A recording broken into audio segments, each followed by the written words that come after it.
Not a Friend series appendix. I didn't include this one in the series because it's not a friend, but it's still related and there's a takeaway. A few years ago, I was at a birthday party among friends and acquaintances. We were celebrating one of the acquaintances. The birthday guy's best friend had flown into town for the weekend from New York. These guys had known each other, I think, for at least 20 years. I was sitting by a former friend and his wife eating cake.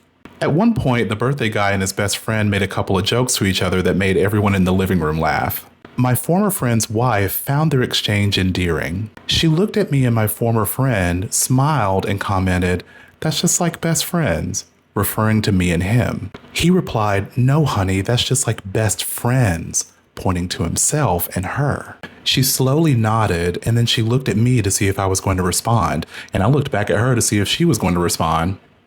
Then I took another bite of my cake, redirected my attention to the party, and thought to myself, stop calling him one of your best friends, Josh. Feeling disillusioned, I mentally demoted him to friend at that moment, and later that year I cut him off along with other former friends for other reasons. You can hear about that in the series if you want.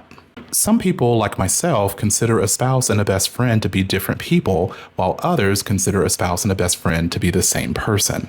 Apparently, up until that moment, my former friend's wife also considered a spouse and a best friend to be different people.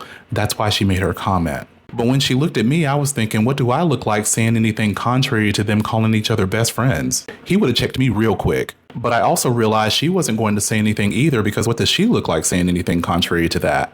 I share this to say, once you remove the rose-colored glasses, you must face the fact that you had been giving people titles in your book that they don't give you in theirs.